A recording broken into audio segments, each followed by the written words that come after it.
Hello and welcome to this episode of People Are Animals Too, Darn It. I'm your host, Mandy Evans, and today we'll be talking to Shep Hyken. Shep Hyken is a customer service and experience expert and the Chief Amazement Officer of Shepard Presentations. He is a New York Times and Wall Street Journal bestselling author and has been inducted into the National Speakers Association Hall of Fame for lifetime achievement in the speaking profession. Shep works with companies and organizations who want to build loyal relationships with their customers and employees. His articles have been read in hundreds of publications and is the author of Moments of Magic, The Loyal Customer, The Cult of the Customer, The Amazement Revolution, Amaze Every Customer, Every Time, Be Amazing or Go Home, The Convenience Revolution. Well, hello, Shep. Thank you so much for joining me today on People Are Animals Too. Darn it. I appreciate you taking the time. People are animals too. I just love that. So thanks for having me on the show. You are welcome.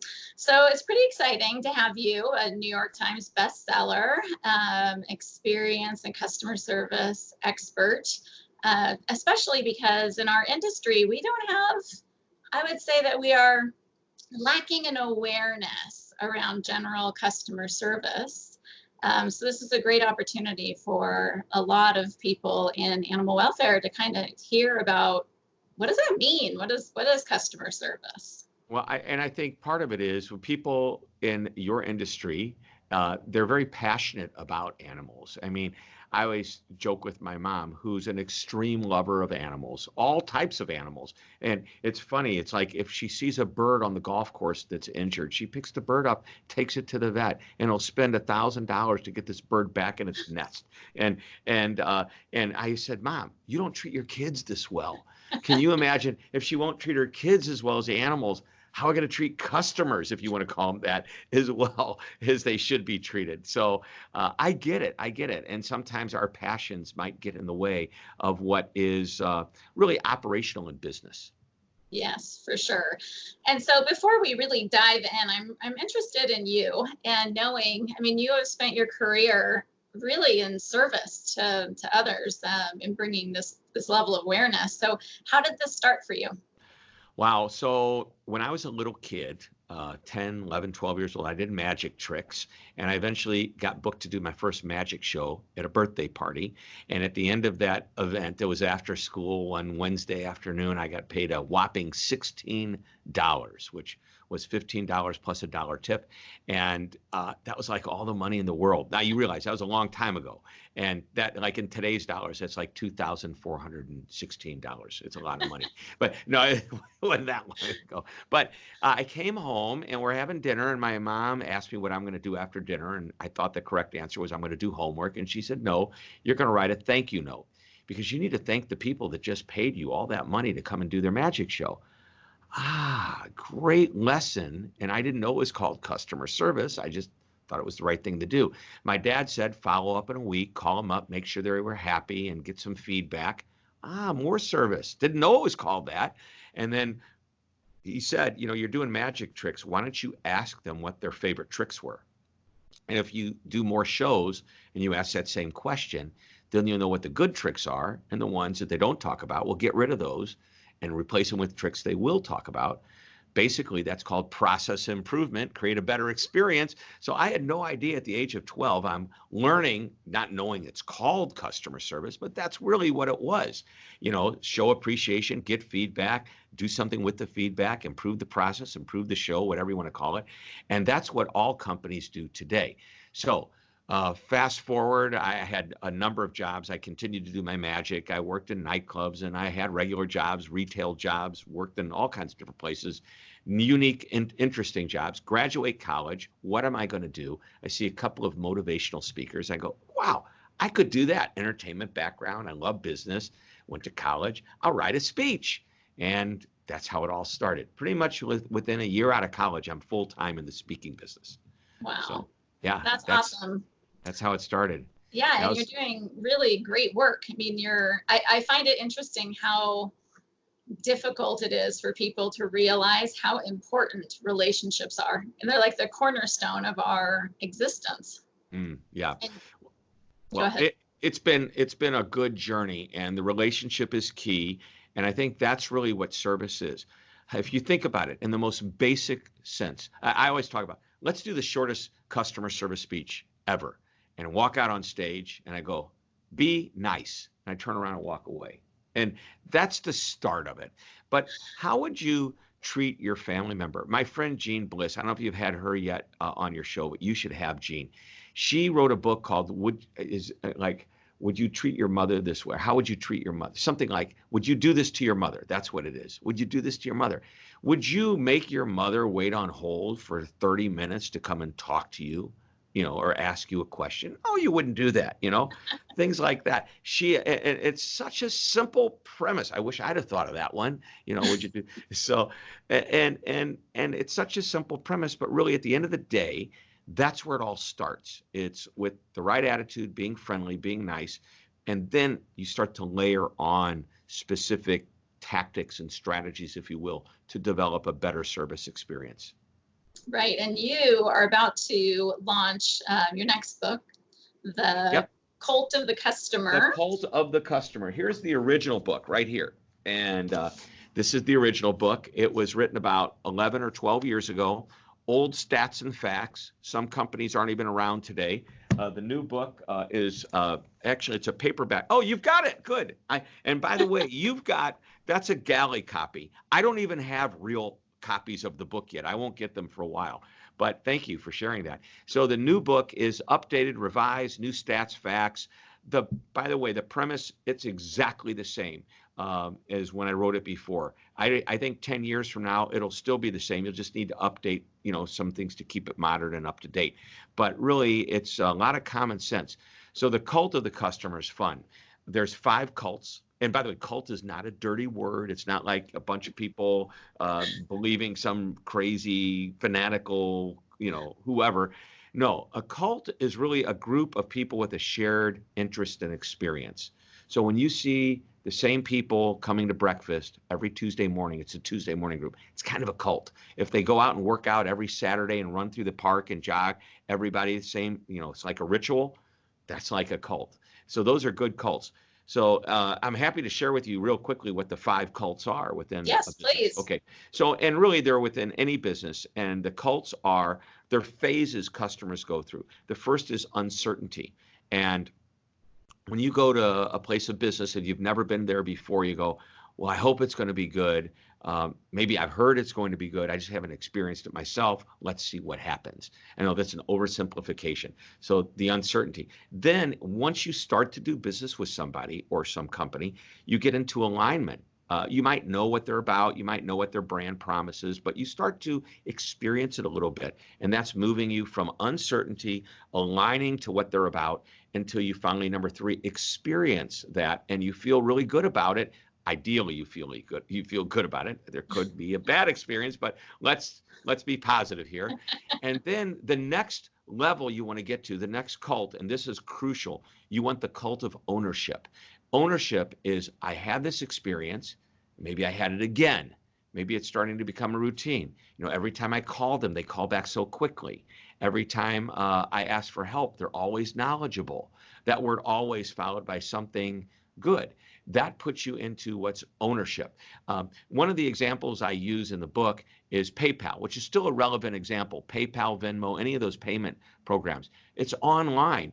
And, with all the fear we have of losing our identity, when you go to fill out the forms and you're putting in your bank account number and you're uncertain as to how this will go, and then you're going to make your first transaction and send money somewhere. Oh, I hope I do this right. It probably takes you 10 minutes to do the first one after you've spent a long time setting it up. But you know what happens after the 3rd or 4th one? It's easy. It takes like 30 seconds or a minute because you become used to it. You own that experience. When you buy a new house or you get in a new apartment and you're walking in the first couple of months, you don't even really remember where all the light switches are. But 6 months later, it's like you can walk around with your eyes closed. You know where everything is. So that's what ownership is. And if it's a positive experience that you own, you're then moved into what I call the cult of amazement. When it's predictable and consistent and always positive, above average, that's when you're in the cult of amazement. And I always caution people and companies that I work with that you can slip right back into uncertainty if you have a problem. And as soon as that happens, you have to go into the mode of making it right. And by making it right, you can move them right back into that cult of amazement, to the point where, remember, I use that word always, they're always friendly, knowledgeable. Even when there's a problem, I know I can always count on them. And there you go, you move them. So even if there is a problem, they never leave amazement, because they know you'll take care of it. So that's in a nutshell what the 5 cults are. I still hope you buy the book, even though I explained it. So. Well, I have to say that I know I'm supposed to come on and say, oh my gosh, it was such a quick read, but it was, to me, it was like a book full of aha moments where I'm going through and I'm like highlighter, and well, thank you. I think it's going to be like my new best friend, really. I have ignored my children because of your book. Well, you didn't ignore your animals. I didn't. No. Yeah, see what I'm talking about? You take care of the animals, but you ignore the kids. Well, the animals are so much harder to ignore. This brings up, I'm trying to see, you said, I loved this. When a company faces an unfortunate incident, the goal is to fix the problem and restore confidence. Yes. And you talked about Johnson & Johnson and when Tylenol. Yeah. Yeah. Can you explain that, or do you? Sure. So the Tylenol scare, and many people today don't even remember that it happened. I have to think that I was pretty young when it happened, but I remember the scare. There was somebody had tampered with bottles and basically poisoned. I mean, they tainted the drug. Now, a lot of the safety, like that silver foil you see when you open up a bottle of medicine or pills or whatever, vitamins, that is a result of what happened with the Tylenol scare. So these executives at Johnson & Johnson, which actually it was McNeil Consumer Products, owned by Johnson & Johnson, they're the ones that make Tylenol back then, they went into hyper speed about taking care of this crisis because their brand was about to be destroyed. They pulled virtually every bottle off the shelf. I mean, this wasn't like isolated to just a little city. No, they went broad and wide. I mean, every bottle came back. They stood up and they took responsibility. And that Tylenol scare, I think, is the perfect example of, something went wrong and they didn't just fix the problem. They didn't say, oh, it's isolated, it's, not going to happen again. No, they said, we're going to make sure. And they gave such an overwhelming confidence to those customers. It's crisis management to perfection. And by the way, today's crises that you can think of, I mean, some are big, some are small. But you had the Tylenol incident, and today you have like the Starbucks incident that happened a year and a half ago, where 2 African-American gentlemen walked into a Starbucks in Philadelphia, and they were mistreated because they were waiting for somebody. And when one of them wanted to use the bathroom, asked the manager for the key, and the manager said, you're not buying anything. You can't use the bathroom. Not only that, you have to leave. When they didn't leave, she called the police. They arrested them. And as they're walking out, their friend is walking in. And to watch how Howard Schultz, the then CEO of Starbucks, managed this crisis was the same way that Tylenol. They immediately acknowledged the problem. They apologized for what was happening. And in the case of the Starbucks incident, he said, I don't know what I'm going to do yet. This just happened 2 hours ago. I'm thinking about it, but I am going to be in Philadelphia tomorrow morning. I mean, talk about acting with urgency and then acknowledging and taking ownership for what happened. And the result of the fixing it wasn't to like, hey, pull everything off the shelf, put new bottles on with safety. No, what he did is he pulled everybody out of work for an afternoon and spent an entire afternoon, North America, the entire operation, and this cost millions and millions of dollars in salaries and training, plus the millions in lost sales to train people on how to be more sensitive to issues like this. And that was the start. He said, it's not going to fix it 100%, but boy, we need to do everything we can to try and keep it from happening again. And when it does, at least we're making the effort, and we'll constantly strive to make that effort. So really, this whole thing is about a journey. It's not a destination. You can't just say, hey, we've got great service now and stop. No, you got to keep going and push it. So, but that, I love the Tylenol. I hadn't thought about that in a long time. Well, and I can, for our audience, give a good example of how that happens in animal welfare.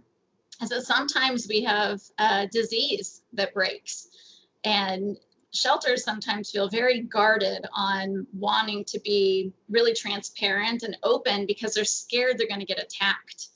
And what we have found is that the more you're transparent, the more you're honest, the more you own the problem, communicate the solution, the more your community does step up to support you. And it makes people, like you said, build that really strong trust and loyalty because they know you're being sincere. Yep. So there's 5 steps. Let's go Yeah. through these real fast.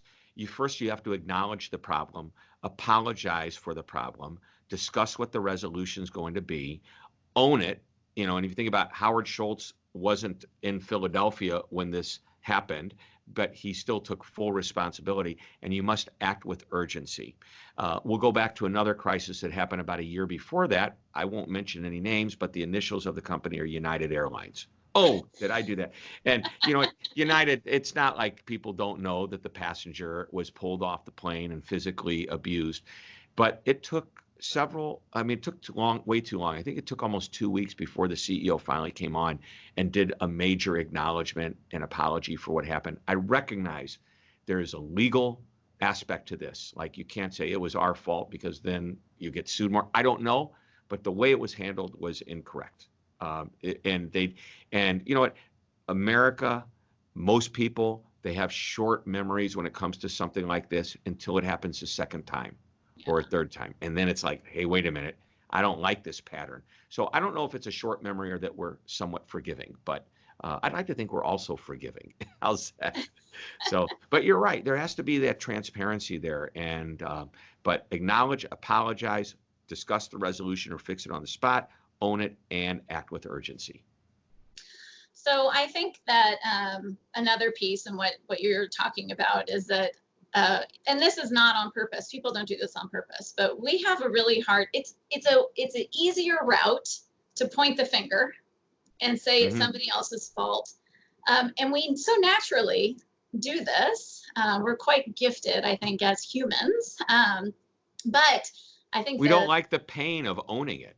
Yeah. Well, it's easier, right, to say, but what people don't get is that by pointing, you give up your power. And by owning it, by saying, you know what, this is my piece of it, you are allowed. And a lot of what you talk about is this idea of being introspective, to say, okay, so yes, our customer is, this is the way that they're responding about our company, but it's how are we playing a role in the way that they're experiencing us? I love that. I'm writing it down because I never really thought about when you point fingers and you try to shun responsibility, you're actually giving up power. Yeah. Yep. Yeah. I like that. It's, I think, well, it's just how it works. I mean, that's when I have the opportunity to talk to shelters all over the country, and we have a scarcity mindset because we're in a nonprofit. And a lot of the time it'll say, donors don't support us. Our community is always attacking us. Our staff don't want to do the hard work. All of these things that are all really about pushing the blame out. And what I say is, look at what are you doing? So if volunteers aren't coming to you, there's a reason. If donors aren't supporting you, there's a reason. And the only reason to do it is, if anything, it gives you the power to change. Right. So perfect. I mean, I've always felt that, it's not what happens to you, it's what you do and how you react to it and what you do about things. You could say, oh, the economy's bad, that's why my business is bad. Yet, why are they doing so well over there? Because they have a different mindset. The economy is bad. What do we need to change and take control in order to eliminate that being the problem? And you know what? Maybe they can't eliminate all of it, but they can sure do something that is proactive. And I just wrote an article in my last newsletter.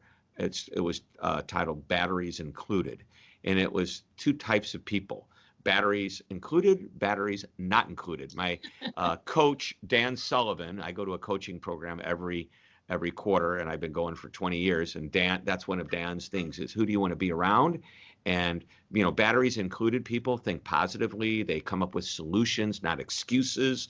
And of course, batteries not included are the exact opposite. They're pessimistic.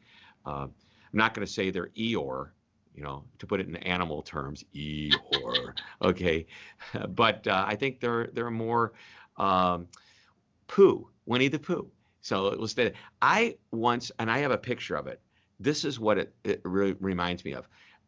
What's the little bird? Or no, it was I'm trying to remember the Winnie Pooh. His best friend was. Do you remember? Winnie the Pooh's best friend is Piglet. Piglet. So little Piglet said, when you get up in the morning, or Winnie asked Piglet, when you get up in the morning, what do you think about? And or maybe it's the other way around, but Winnie the Pooh said something like, I think about, what I'm going to eat today and this and honey, and it's all these positive things. And, it's like, that's the same thing. You just get up in the morning and you think about good things, and people come to work one of two ways. They're either in that mindset or they're not. And companies do their best to hire good people. And sometimes people can put up a pretty good act until they're finally hired. We've got to be very, very careful. And we've got to hire those people. They're in the right mindset. Nonprofit and, animal welfare, there's passion and there's a willingness to do something that others might not be willing to do for the little money or, where's the reward? It's not always financial is what I'm trying to say. Yeah. And it could be a much greater cause or feeling that makes you feel completely fulfilled. Yes. Yes. And charged batteries. Yeah, I love that. I love it. Because when we changed our culture, we added the word optimism as one of our core values. Yeah. And that really, I mean, some people are like, oh, Mandy, I get a little, as they say, woo-woo on my these deep thoughts, but optimism has changed everything. So when someone walks through the door, we used to have all our policies and procedures written based on the idea that they were bad. And now we look at it like, we think you're great. You have positive intentions. Why are you here? How can we help you? And actually, this is why I found you, was that I had a really wonderful customer experience with Wayfair. Yeah. I think it was Wayfair. Yeah. Mm-hmm. And I had bought a blanket for my children, 2 different ones, and it broke. It wouldn't heat up anymore. And I had bought it within a month. Mm-hmm. Now, I'm one of these people that just internally has a high level of shame. I did nothing wrong, but I'm scared to death to call customer service because you don't want the confrontation. Yes. And I don't want them to think that I'm lying. And what they did, and I'm not lying, I was really being honest. And I called, or I went, I think even through their online. And what she said was, oh, you know what, let me look at this. I am really sorry this happened. Go ahead and keep the blanket and we'll ship you out a new one. And what was striking to me was that she trusted me. It made me feel really good that I didn't have to have that confrontation. And they trusted first. And I think we, as a society, really miss that. Mm-hmm. What we find here is that people, all the fear you see and you hear, that it's not real. I mean, there are aspects that are real, but really when you get down to it, and people are good. Your neighbors are good. People want to do the right thing. So there's so many messages in this story, but you're right. First, they trusted you. So I'm going to tell you what's happening behind the scenes. Okay. What do they say? We're going to show you how the sausage in the sausage factory is made. Number one, you explained a problem that happened with the blanket. I'm going to bet that wasn't the first customer that had this problem. Okay. So they know that this is a recurring problem that's going to happen in a percentage of the products that they sell, that particular product. Number two, they have the philosophy of, well, we're going to take it back. What's the cost going to be to shipping it back and blah, blah, blah, versus just sending it out a new one. So there's another aspect there. But here's the other thing that's probably more important than all of it. There's only a tiny little percentage of people that are dishonest. Not everybody is honest, but the ones that aren't, it's small. And to the point where if you make the rules, let's just say, 1% of people are dishonest. If you make the rules for the 1% that are dishonest and hurt the 99% of the people that are good, you're never going to be able to succeed. I won't tell you the name of the company, but their initials, I already use this line, but it's a good one, is Guitar Center. And I love Guitar Center. They're smart. I go to Guitar Center all the time. Been a customer of theirs for years. Matter of fact, you can see my guitars. You should see how many I have at home. I've got just a couple here. And when everybody leaves the office, I play my guitar when nobody's around. So anyway, they used to have a system when you walked in to the Guitar Center. If you had a guitar, they open it up, they verify it, they look at the serial number because they want you to walk out with the same guitar you walk in with. If you have a handbag, you ask to open it up, you're returning merchandise, they'd inventory. So they're really got this system to make sure that they don't get, and I can't remember how many millions of dollars a year was stolen. But the cost of that system of having a person man that desk going in and out costs more than the money they were losing. Think about that. Okay. So really, when you take a look at it, do you want to punish all these honest people for the dishonest few? Their people are going to steal no matter what. They're going to get by that. Now, and by the way, they pulled it out for that exact reason. I was at that moment, I liked them even more than I already did. I already loved them. So this isn't a criticism of my friends at Guitar Center. I love Guitar Center. So. Okay, I'm going to do it again. I'm going to put that in the context of sheltering for people who are listening. So this is where we get our policies and procedures on adoption. So if you don't have a fence, if you are not an owner, if you are an owner, we validate your home ownership. If you're a renter, we validate your landlord is okay with you adopting this animal. We do home checks. We don't adopt black cats at Halloween. We do special references on pit bull adoptions. All of these things lead to upsetting a whole lot of people who feel this kind of shame that they're not good enough. And what happens is animals sit in cages because no one is ever truly good enough. So this is kind of the reason actually that we're doing this podcast. The reason that we have People Are Animals Too is because we're trying to help the general animal welfare community understand that, yeah, they have fears, but those fears are really impacting the quality of their work and the whole mission of their work and what they're trying to do. Yeah, I mean, I think it's important if somebody's willing to say, if somebody's willing to lie to get their animal, if they're willing to lie to get anything, what can you do to stop them? You're not, I don't think we're in a position where a pet's life is at stake if they lie. And you just say, hey, I've got to ask you a few questions. You're not going to say, I need to call your landlord and verify this, but I need you to answer the questions honestly because it's good for both of us. We want our animals to have a great home when they walk out of here. So do you own your home? How long have you lived there? Do you have a fence? If you don't own the home, is the landlord okay? Is there a pet policy that you're aware of? Have you asked permission? And I think that if you get enough of the right responses, you're heading down the right way. I don't know if that's... that's what we're talking about here. There may be some level of compliance that we have to hit that might be a law. I don't know. But, common sense dictates that most people are coming in are going to be, they're going to be honest. Yeah. Yeah. Well, and what would stop them from lying when you're asking them the questions? Right. Right. Can I come out and see the home? Yeah, I'll just give them my mom's address. She's got a fence. They're going to figure out a way around it no matter what. Yeah, you end up talking to the mom who's supposed to be the landlord. I mean, if people want an animal, they're going to figure it out. Okay, you have I'm going to quote you from your book. Okay.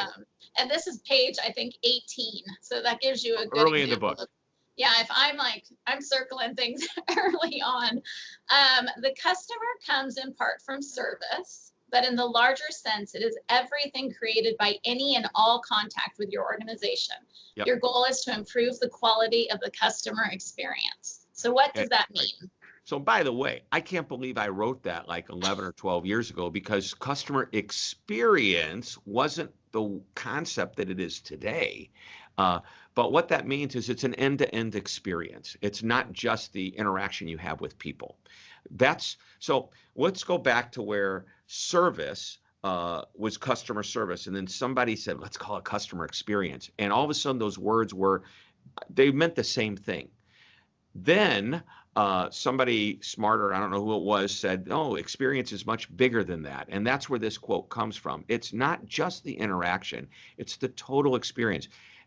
Do you remember, I don't buy them all that often, maybe every few years. And when I do, I now go to the Apple store, I buy my phone, and they take it out of the box for me. But I remember buying that first phone where I opened the box myself, maybe it was the iPod. Wow, this is cool. The packaging is cool. Well, that's part of the experience. It's more than just people to people. And I think it's important to realize customer experience includes customer service, but that's just part of it. Right. And I wonder if it's the messaging. I mean, do you, and I'm spitballing here, I don't know, but there's so many in the advertising and the way that they present the company to the community or to their potential customers. There has to be something in that as well, that you're sending a message of, like, you want customers, you want them to be a part of it, you value them. So here's what's happening today. Customers are smarter than ever before. They know what good customer service is for a couple of reasons. Number one, companies are promising it and they're delivering on the promise. Who are you? You love Wayfair. How about Amazon? What famous hotel chain? You don't have to give me the answer. We know the answers. Delivers amazing service, right? And where do you live, by the way? What part of? Oh, Idaho, right? Idaho. Yep. Is there a favorite grocery store you have up there? Yeah. And what is it? Super One, but it's regional. It's regional, right? So people may not know. What do you love about them? I love that I love that I know. Actually, I told him this the other day. The manager was there, and I went up to him and I said, I just want you to know that when I come here, I feel like I'm coming home to family. Amen. It's like Cheers, where everybody knows your name, right? Yeah. That's what they've made. It's this comfortable feeling. So and I know I'm getting off topic a little bit here, but I think the whole focus is on the experience that they want you to have. And if you make that promise, you have to deliver. So customers are smarter than ever. And guess what? You're going to compare going to an animal shelter to the experience that you had at a grocery store that you love, Wayfair that you love, Amazon. You're going to say, why can't these people be as friendly as those people?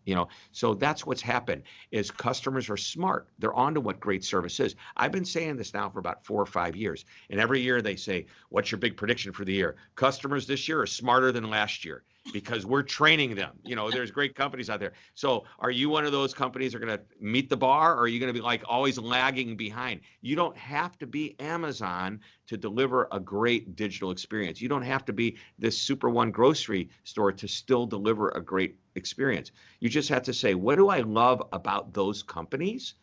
And let's ask people what they love about those. And can I bring any of that into my business or to my organization? Yeah. And one thing that I love is the idea that somebody can come to us and they're in a bad mood. They're angry, whatever the case may be. But we have an opportunity to change that right then and there. And that change will carry out throughout their whole day. And it's us that did that. So why not take that opportunity? Yeah. And you know what else? You've got an advantage. Put a little furry puppy in. Yeah, it's great. This is the thing about it's human nature. And am I going to get in trouble for this? I probably am. But, I always joke about with my wife. I said, the nice thing, the difference between you and the dog is, the difference, right? If I put you in the trunk of a car on a hot day and don't let you out for 2 hours, when I open that trunk, you are going to be ready to kill me. When I open the trunk after the dog's going to be happier than ever to see me. and so I think that's, we're human, and granted, there's days we're going to have that are bad days, and we need to recognize when we're working around people, 2 things. Number one, what's my job?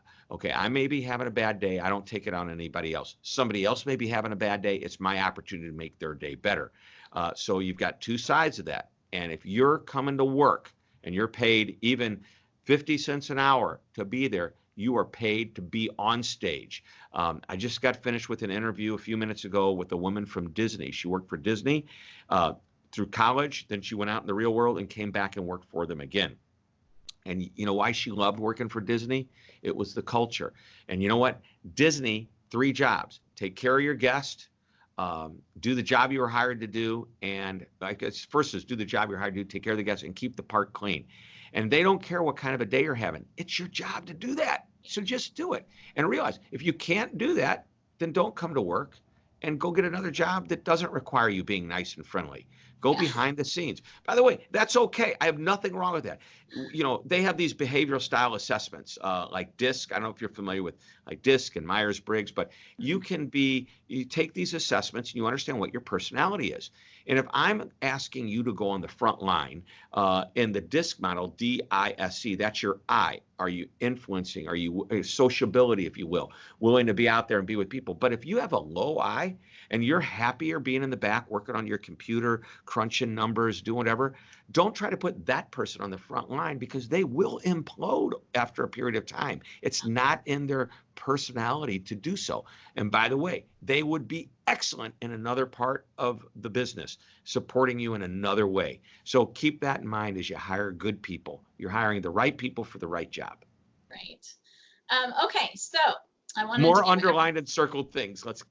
I know. I wanted to give you, or give everybody, I know that we're running out of time here, but I want to just go back to the fact that this book, The Cult of the Customer, the updated new edition, it is going to be, I'm assuming it's going to be on Amazon. It is currently, you can buy it on Amazon. The book, and when this episode of our show comes out soon. Yep. Great. I will let you know. Right. But when it comes out, it's probably coming out before the book is actually available for you to get the hard copy. That book it will look like that, but that, as I said, is a galley copy. But here's the thing. If you pre-order through cultofthecustomer.com, we immediately send you the ebook. So the ebook's available. So you can start reading right away. And then when the book does come out, it'll get shipped from Amazon, Barnes & Noble, CEO Read, one of those major retailers will take the order. We'll process that for you. Perfect. And then what I'm going to do, so I have it here that the book is supposed to be out on March 17th. So great pre-order. And then I know that we're going to be at the Humane Society Animal Sheltering Conference in May. And I'm going to buy a few of these to give out as, booth prizes, because I think it's a phenomenal guide for people, because I see a lot of people really wanting to make change and they really don't know what they're doing wrong. Like they don't know, and it's just they're struggling. Really good people. And I feel like this book not only addresses all the main issues, but also you provide these exceptional tools on how to get there. And at the end of the book, that, by the way, is the key. The end of the book is filled with forms, worksheets. These, by the way, are the same exact exercises that companies pay our trainers to go out and deliver to them. So we're not holding anything back. And but don't go away. There's more, as the thing goes. So here's what we're doing for people who buy the book. I have an online customer service suite of courses, and we're making one of those courses available at no charge for anybody that buys the book. And it's called 5 Ways to Create Amazement. It's one license. It's good for only 30 days, but it only takes 20 minutes to go through the course. And here's the cool part.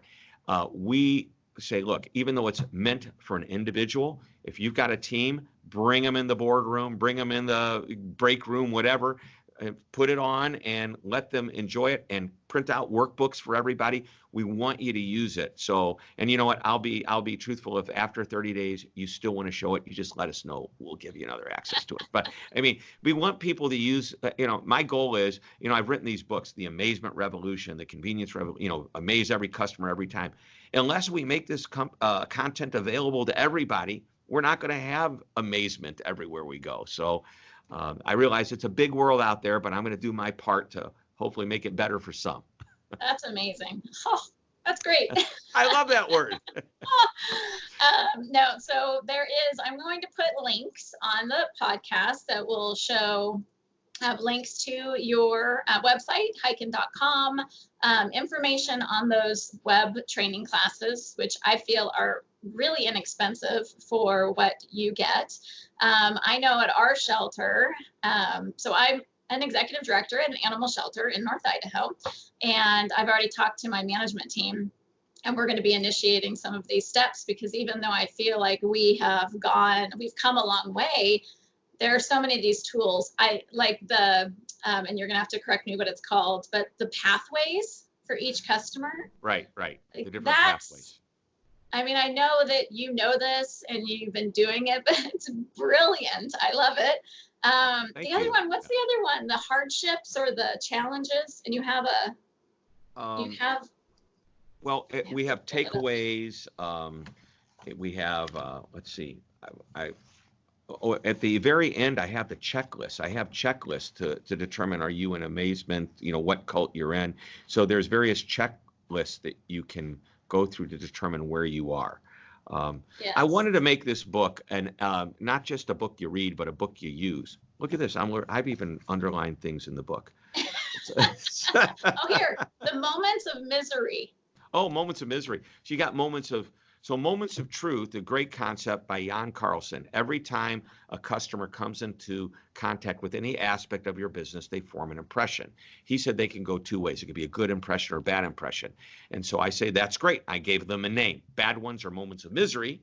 Good ones are moments of magic. But I also added a third one, and that's the moment of mediocrity, the one that's average, just okay, just satisfactory, if you will. On a scale of 1 to 5, it's the 3. And we want to satisfy our customers. Okay, you want to be average? Is that all you want to be? Is average? You got 1 is poor, 2 is fair, 3 is average, 4 is good, 5 is amazing. So you don't want to be satisfactory. You want to be better than that. So that's what the moment of misery, moment of magic, moment of mediocrity, and I love it.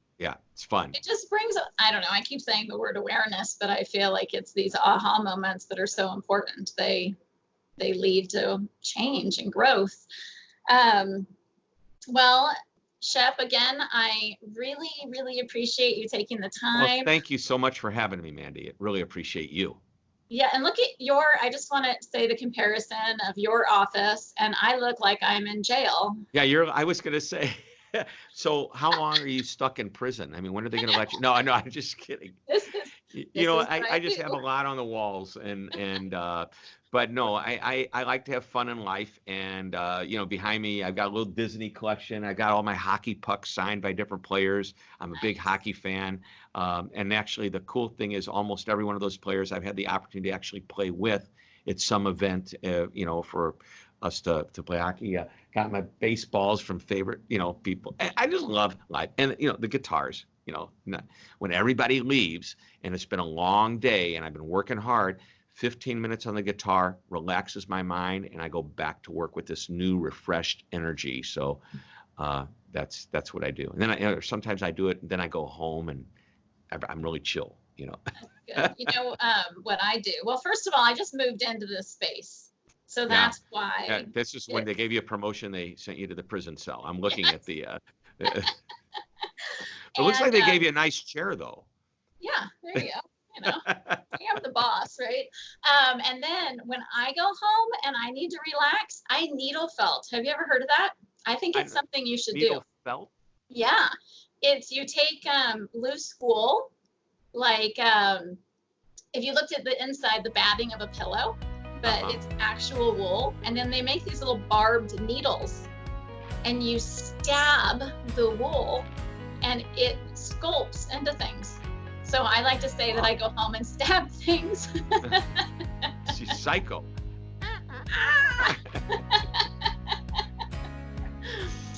All right. Well, Shep, thank you so much. I appreciate you taking the time and sharing your knowledge. Yeah, love it. Love your energy. Love your passion. Thank you for having me on your show. Appreciate it. All right. You have a wonderful day. Thanks. You too. Okay. Bye-bye.